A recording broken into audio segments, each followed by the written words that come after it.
But she'd been to the mall. She had bought 3 candles. I mean, it's like, why does somebody buy 3? I don't think she was planning on I don't killing either. herself. Yeah. She bought face masks.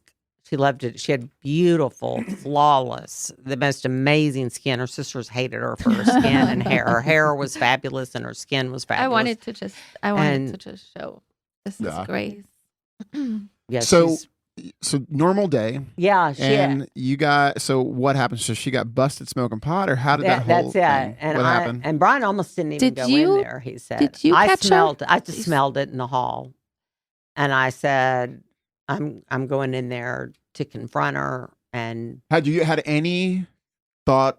Had anything led up to maybe she was smoking, playing around with drugs or anything like that at all until you smelled it that one time? I don't know that I did, but later, I don't know on the timeline because I found out a lot of things after she passed away. That she had snuck out of the house several times that I didn't know about, and gone to parties and taken Ubers and gone, done things that I didn't know about, that her sister knew about, that her sister later told me about after she died. So I don't think I know. The only thing I knew about were, like, for example, her sister got married. At that wedding, she had way too much. She got sick. She had too much to drink. So I saw some things like that, but I didn't know anything about any drugs at all.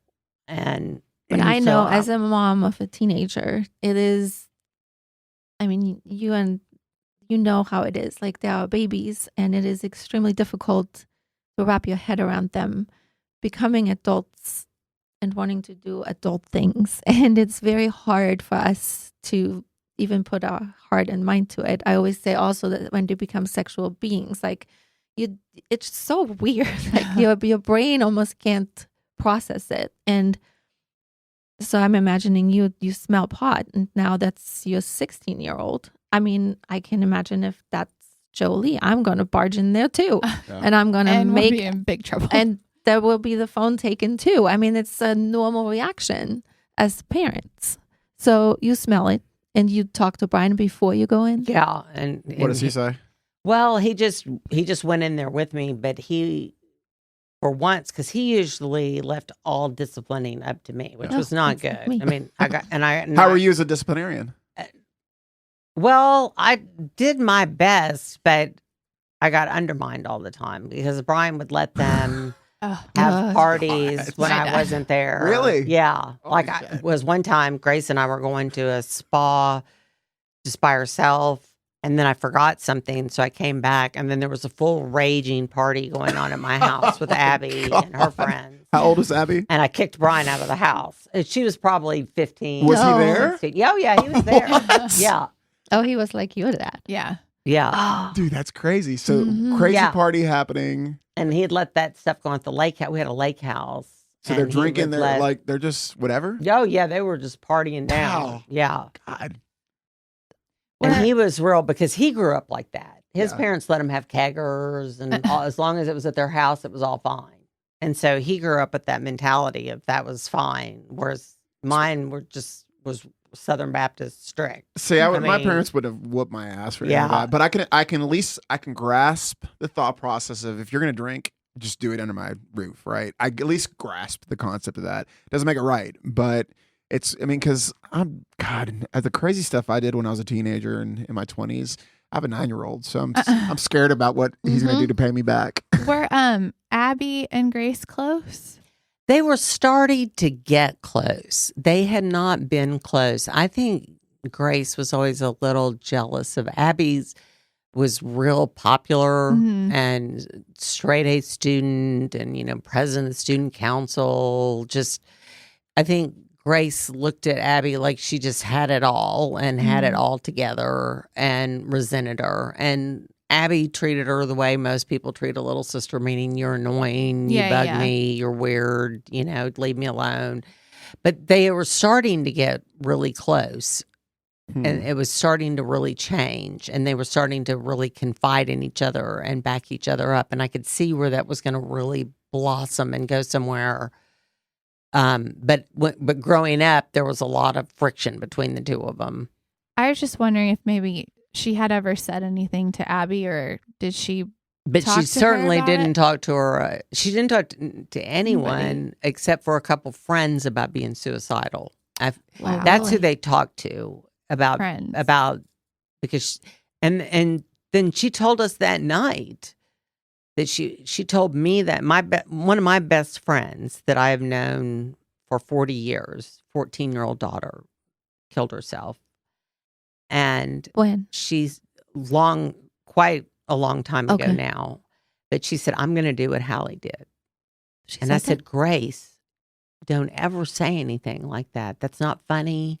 Because Right. I thought she was saying this just coming down on her. Just to get on, yeah. And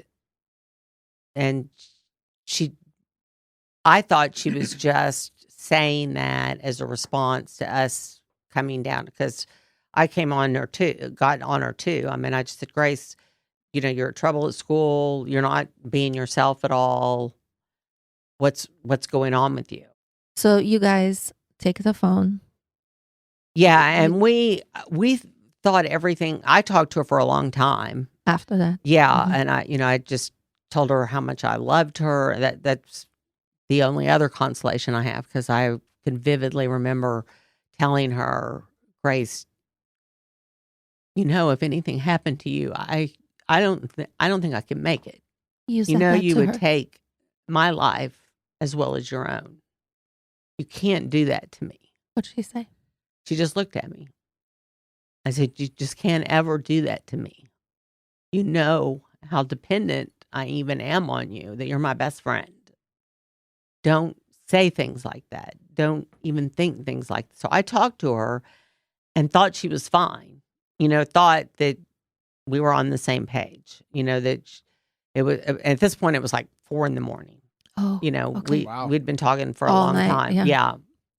And Now, where's Brian Brian- had already, where's he'd Brian at? already gone back to the bedroom, and we had concluded the discussion with, she said, I have a party to go to tomorrow night. So, it didn't sound like someone who was going to, and we said, we'll give you your phone back first thing in the morning. It's 4 a.m. already. We said, we'll give you your phone. You can go to the party tomorrow. I mean, it was the lamest grounding ever. I mean, you can. I was just going to say, wow. We'll give you your phone. You can go to the party, and you can, because she said, well, how am I going to go to the party if I don't have my phone? I can't make plans. And Brian said, you can make the plans to go to the party when you get your phone in the morning. So there really wasn't much of a consequence. No. I mean, she Mhm. was going to get it when she woke up, her phone back, and she was going to be allowed to go to that party that Saturday night. He had done all of his drinking out on his own. Did you have any idea that he was doing drugs too? I had no idea until even the toxicology report came back. Did Oh, I wow. know You had no that idea. I had no idea. Now, I think if I'd have been in that crowd in those 2 years, they all knew, I think, that he was Sure. using cocaine. But no, he never told me nor let me know. So I was shocked to So find when- out. Tell me, let's just go back to at 4:00, you go to bed because you're exhausted, tired from the fighting, Yeah. from the talking. I've been there before Many several times. times, Yeah. many times. And you go lay down because you're exhausted and you think she's good. Yeah. When do you get up? Then I get up probably around 11 or something like that. And actually, I hear Brian saying, you need to call the police. Grace has tried to kill herself. Wait, before Yeah. she killed her? Yeah, What? which doesn't make any sense. And it's fortunately hasn't lived long enough for me to be able to rehash a ton of Sure, things with sure. him. But so I ran back to the back of the house, and that's when I saw her. And he So how wasn't soon there after then. that? So 4:00, you go to bed. So like 11, like I didn't hear the gunshot. And that's another thing that, of course, I did not know we had a gun in the house. Oh my gosh.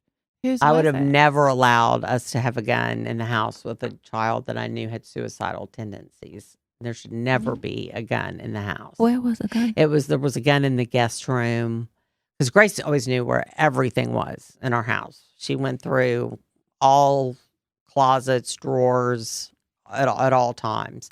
So he had gone hunting at some point and left a shotgun and a different gun at the top of our guest room. And she knew it was there. And she had even Googled how to load it on the computer. And he knew it was there, and she knew it was there, but they were the only two people that knew it was there. So that was another reason that he felt like it was Where his did fault. she shoot herself? In her head, in the head. Oh my goodness. And you saw her. That is, I can't even imagine. Yeah, you just don't ever really get that out of your. I went. My first reaction was I tried to pick her up. I tried to sit her up. I tried to, like, will her back to life. I mean, it was just like, even though it was really obvious, because she had done it a long time. She had done it. I think she did it 15 minutes after we left her room. No. I mean, I think she did it right away. I think she did it in anger and impulsiveness, with him saying, you can't say you're going to kill yourself as a threat. I think she thought, oh, it won't just be a threat. And I think she did it right away. She never got back in her bed. I could tell that her bed was undisturbed. I think she literally went straight to that gun. And we didn't hear it. I have a noise. I sleep with a noise machine. That's what I was just trying to understand. So you guys didn't hear it at all? Mm-mm. Okay. So it was only found in her, and like her lips were already blue, and she was already really cold. So she had been gone a long time. It hadn't just happened. She had been laying there for hours, by the time that I found her, because I laid there with her for quite a while before the police got there, and then they made us leave and go stay downstairs, as they were upstairs with her, and they quizzed us and separated us. As a matter of fact, at one point I looked at Brian and I go, do they think we did this? Because they were acting so, like, almost accusatory to us. So what kind of questions are they asking you guys? Well, just